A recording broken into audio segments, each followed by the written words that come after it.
You are standing in a parking garage in Lower Manhattan at 2 o'clock in the morning. The fluorescent lights flicker above you. Your hands are inside a garbage bag that belongs to a man who has moved $40 million through shell companies across 11 countries in the last 18 months. The coffee grounds are still warm. There is a receipt from a steakhouse where he spent $3,000 on dinner last Tuesday. There is a torn envelope with a partial account number on it. There is a crumpled napkin with a name written in blue ink. You photograph everything with a bureau-issued phone. Then you seal the bag, put it in the back of the Suburban, and drive back to the field office. Your salary is $105,000 a year. The man whose garbage you just sorted through has a lawyer who bills $500 an hour in a penthouse that costs $40,000 a month. But you have something he does not have. You have a badge. You have federal arrest authority. And somewhere inside that garbage bag is the thread that is going to unravel everything he spent a decade building. You just have to find it. You don't know yet what finding it will cost you. Level 1. The applicant. You didn't stumble into this. The selection process eliminates 90 to 95% of people who apply. Out of every 100 people who submitted an application, 5 or 6 are sitting where you are sitting right now. Phase 1, a 3-hour computerized exam measuring logic, behavioral judgment, and pattern recognition. Roughly 30% pass. Phase 2, a written case study, followed by a panel interview with 3 experienced agents scoring every answer. Collaboration, communication, flexibility, initiative, judgment. Phase 3, a background investigation so thorough that agents interview your high school teachers, call your college roommates about your habits, review financial records for undisclosed debts. Why did you get fired from that job in 2019? What happened the night you got arrested for public intoxication in college? They already know everything. They've talked to your ex-girlfriend, your college roommate, your high school teachers. They've pulled your credit report, your driving record, your social media history. Then the polygraph. 3 hours in a windowless room, sensors on your chest, your fingertips, your abdomen. The examiner asks about your drug use, your finances, your sexual history, things you have never told anyone. The machine measures your body's betrayal, your racing heart, your sweating palms. 6 weeks later, a letter. You've been selected for new agent training. Report to Quantico, Virginia. Your old life ended with that letter. You just don't know it yet. Meanding. If this is the kind of story you want to know, subscribe. More is coming. Level 2. The trainee. The FBI Academy at Quantico sits on 547 acres inside Marine Corps Base Quantico. Ordered, gray, relentless. The Marines were here first, and the Bureau wants you to feel that history before you earn the right to stand alongside it. You are issued training uniforms, tan tactical pants, a blue polo with nothing printed on it yet, because nothing has been earned yet, mandatory residency, midnight curfew, 0600 Reveille. No exceptions granted for discomfort, exhaustion, or the specific psychological weight of knowing that everything you do inside this compound is being observed by people whose entire job is to find the flaw in your character before it finds its way into a federal investigation. 850 total hours. More than 100 of those hours are spent on the firearms range with a Glock 19M, a pistol designed not for range combat, not training combat, but the kind where your hands are shaking and the light is wrong and the person in front of you is trying to determine whether you will hesitate. You learn to draw from concealment, shoot with your weak hand, reload without dropping your eyes from the threat. The mechanics become reflex, because reflex is the only thing that works when cognition fails under stress. Then there is Hogan's Alley, a full-scale mock town inside the Quantico compound. A bank, a laundromat, a hotel, a post office, and professional actors who play criminals, victims, witnesses, and bystanders without warning or script. Every decision you make is evaluated. Every word you say to a simulated witness, every choice about when to draw your weapon and when not to. The instructors are watching for the thing that no written test can measure, the judgment that either exists in a person or does not. Then the yellow brick road, 6.1 miles of obstacle course through the Virginia woods. Walls, rope climbs, water obstacles, crawl tunnels, hills that exist at angles that seem personally hostile. When you finish, you receive a yellow brick painted stone, not a trophy. A reminder that the hardest thing you will ever do in this building happened before you were ever trusted to carry a badge. The washout rate is 20%. Some crack under pressure. Some discover they have a conscience that won't bend the way the job requires. The ones who make it aren't the smartest or the toughest. They're the ones who can do something morally difficult at 2 in the afternoon and sit down to dinner at 6 like nothing happened. On graduation day, your family sits in the auditorium. You raise your right hand. You take the oath. You feel proud for exactly one evening. The next morning, you have an assignment letter. You requested New York. You got Omaha. Level 3. The junior agent. Your first office is a resident agency in a city you have never visited. Beige walls, fluorescent lighting, and the smell of old coffee that never quite leaves the air. You are the newest.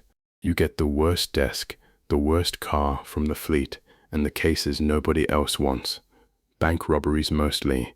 The FBI investigates every bank robbery in the United States because banks are federally insured. Most are simple.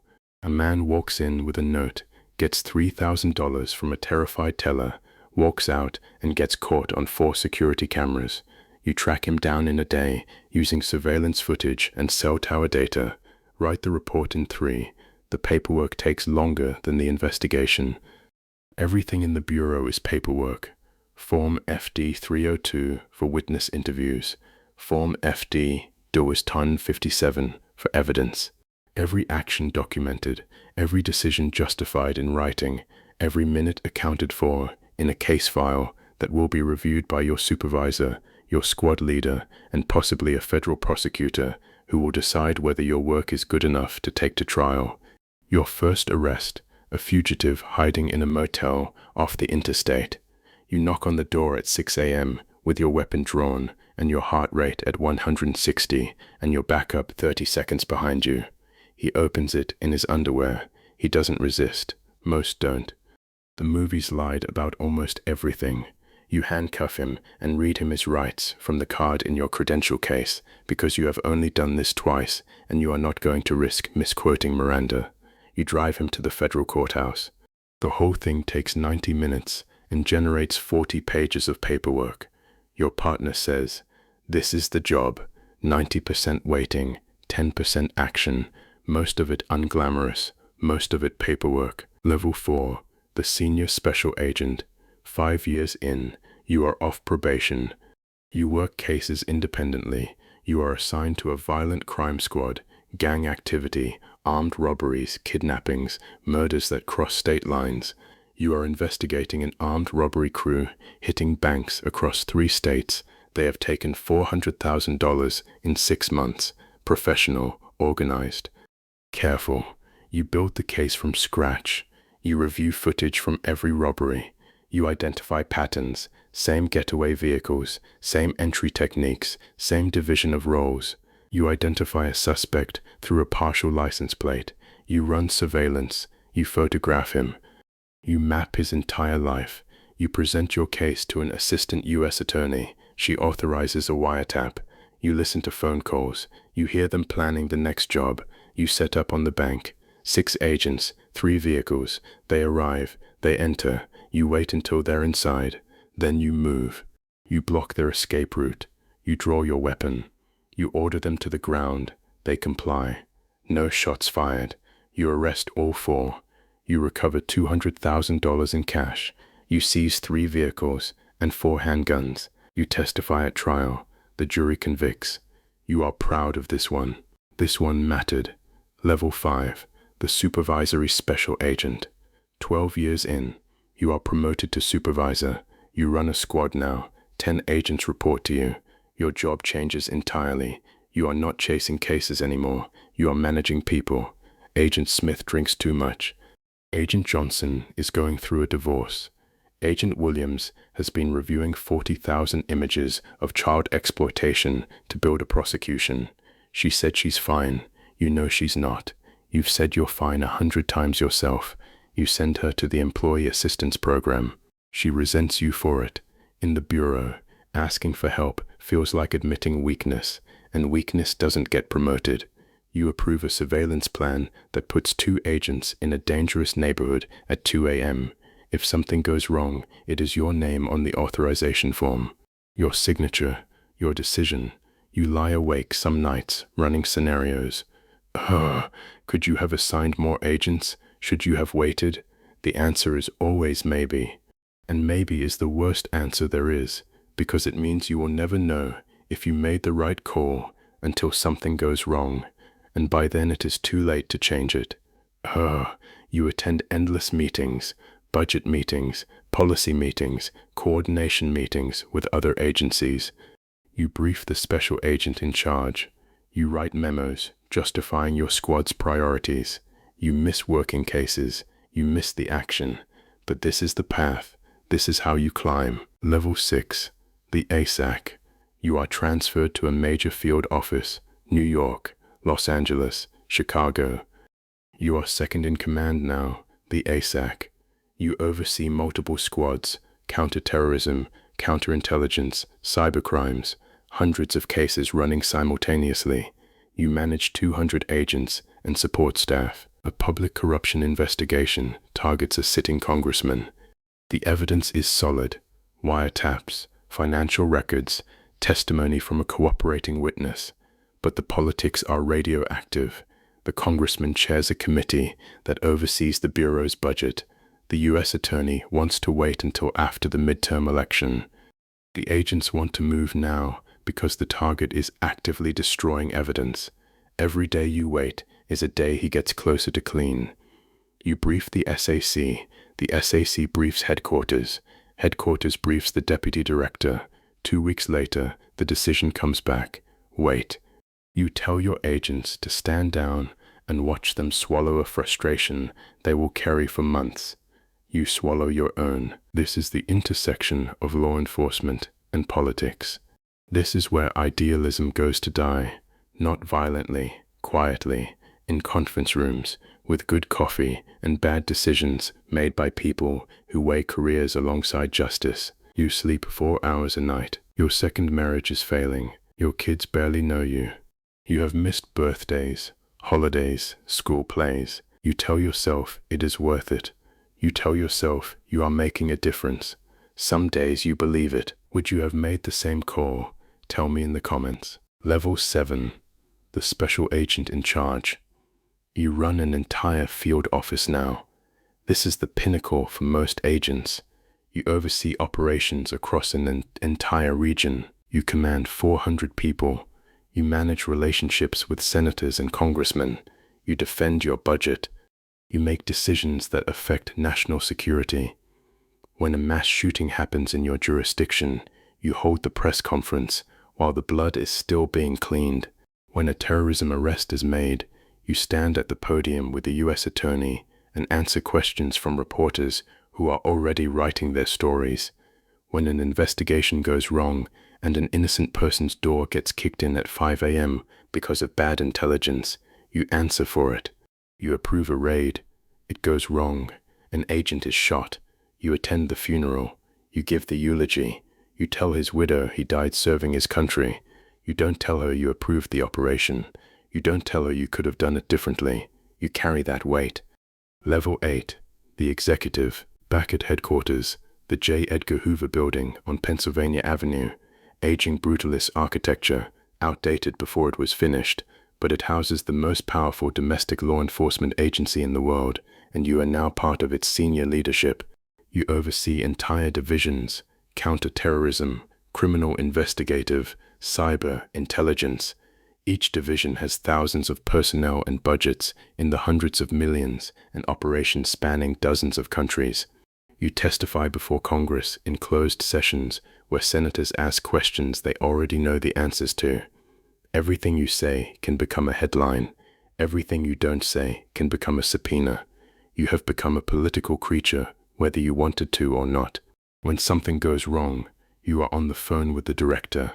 When something goes right, the director gets the credit. You are invisible to the public, but you are one of the most powerful people in law enforcement. You haven't made an arrest in 15 years. You haven't drawn your weapon in 20, but you decide which cases get resources, which investigations move forward. You shape the entire direction of the bureau.